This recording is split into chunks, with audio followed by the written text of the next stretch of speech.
Here we go again. To the Cross from the Cross podcast. Yes, it's been a few minutes since I've been here, but I am excited yet again for To the Cross from the Cross podcast. Ignore my crooked glasses. Today's subject is still reconciliation. As you heard a couple of days ago, our teaching host dealt with reconciliation, and it was phenomenal. His name is Danny Clark from North Carolina. Check him out on Oracle and TikTok. But let's get right into reconciliation, and hopefully, I don't uh, have Danny think I'm crazy on here.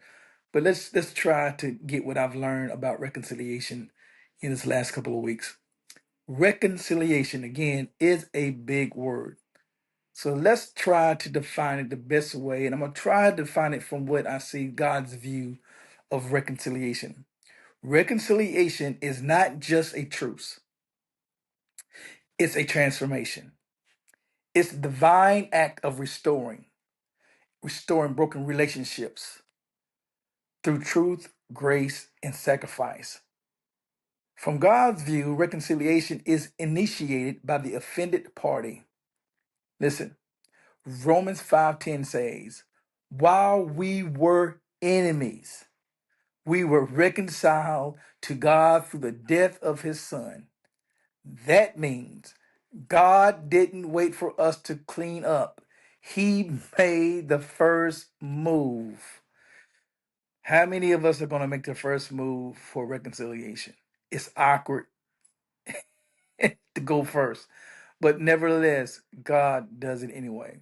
Listen, it's not just about peace, it's about restoration, not just forgiveness, it's about fellowship. Listen, if we could be honest here, I'm going to try to be. Reconciliation is hard, it's difficult. There's all kind of stuff going on. Listen, it's not just a spiritual act, it's a heart surgery. Hear me? The heart is going through some strain during this reconciliation.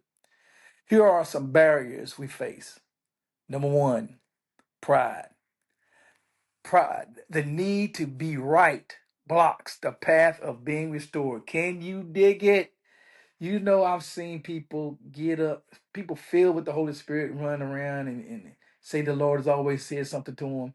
But this pride in our culture is the Christian culture is it is real, y'all. It's real. They will say you don't have the Holy Spirit, you ain't got the Holy Spirit, you this, that, none. And pride is wearing their behind out. It has worn my behind out. Listen to me. Pride is an issue when we're dealing with reconciliation. In fact, pride is so much out there, you will believe that you're the only one that's right. You the only one that got it together. You the only one that got the spirit. You the only one that listen to God. Everybody else is messed up. Only you got it right because the Holy Spirit and you got it. Y'all two peas in a pod, and the Holy Spirit don't work in no one else but you. It is a real thing, but I'll digress. Let's go to number two. Fear. What if they reject me again? What if it doesn't go well? That's a big one. Unhealed wounds, number three. We carry past pain like armor, but it keeps us from embracing peace. Listen, here's number four. Misunderstanding reconciliation itself. We think it means reunion, but sometimes it means release. Let me say that again. Let me say that again to the people in the back. This is also hard because you're thinking it's for reunion, but really it's about release. You want to get this dealt with, and maybe it will release you. Hopefully, it'll bring you closer together. But it could also means to release. You've been released from whatever issue you had with me and whatever issue I had with you. We are both released from this. We want to make sure that this thing is not keeping us apart. If we decide to move on, fine, but still we need to be reconciled. Let me say it again. We think reconciliation means reunion only, but not only that, it can also mean release. So get that and catch that. and go reconcile with someone. Listen, Jesus modeled reconciliation. He reconciled with Peter after betrayal, not with shame, but with breakfast and a question. Do you love me? He didn't ignore the wound. He healed it with truth and grace. Now let's walk it out. So, how do we walk this thing out? Well, again, from the cross podcast, there is a rhythm. Let's try to look at this rhythm in numbers. Number one, receive reconciliation from God first. You can't give what you haven't received. You don't even know what reconciliation is until you recognize that you was reconciled yourself. One of the things I've learned with my kids, and she gets mad with she don't get mad. She's just shake her heads at me when I bring her up. My firstborn. The Lord knows I love her. That girl is my girl. She's my firstborn, and she was the firstborn who gave me some issues, and I gave her some back. However, every time I got upset, every time I uh, really wanted to throw her up in the air, God says, "Nuh-uh, you got to reconcile with that girl. You know how it feels to be you was a fool. You was out there on them streets, boy, and look what happened between me and you. Go reconcile with her. Reconciliation. Number one, recognize that you have been reconciled first by God. How does that feel? What's going on? How far were you out? Did you remember how far you out there? What He brought you from? Go and reconcile with someone. Number two, initiate the conversation. That's a big one. It's hard. It's hard when you think you got it right. It's hard when you got all the spirit. It's difficult. In fact, and probably impossible for those of us who have the Spirit of God. Why? Because we believe that they don't deserve it. A conversation. We believe that we got it right and ain't nothing in us wrong. So we got to initiate the conversation. If you and I don't initiate the conversation, it would never be hit. It never be had. Listen, don't wait for the other person. Be the bridge. I'm speaking to us today. Speak truth, watch this, with grace.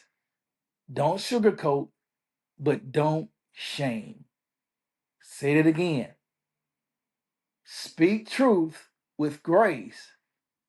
Don't sugarcoat it, but don't shame either. Listen. After you have opened your mouth and said what you said, no matter what comes out of your mouth or their mouth, truthful or not, you are not responsible for what they say. You're responsible. Tell the truth, what happened, but you should not shame them. Please do not shame them. Number four, leave room for God to work.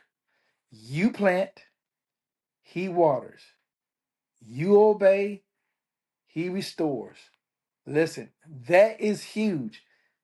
I had to go out and deal with someone a couple of days ago. And after the conversation, all we really wanted to do was make sure that there was no beef. But because this one moment happened, I had to not sugarcoat something, deal with it, and now we'll see what God will do. Maybe it's nothing to that person, maybe it was everything. But nevertheless, there was no sugarcoating with it. We said what we needed to say. We watered, we obeyed, and now we'll see what God's going to do with the growth. This is a challenge. Don't go in thinking that everything's going to be honky dory. Everything's going to be great. Hugs and kisses and new reunions going to happen. Just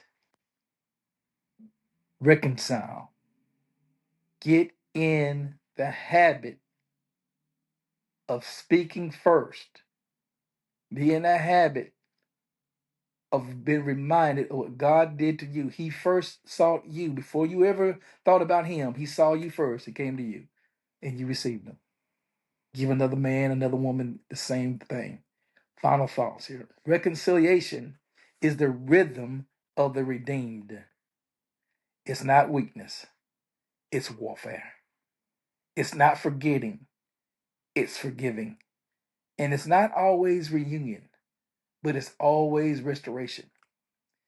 Jesus didn't just preach reconciliation, he became it.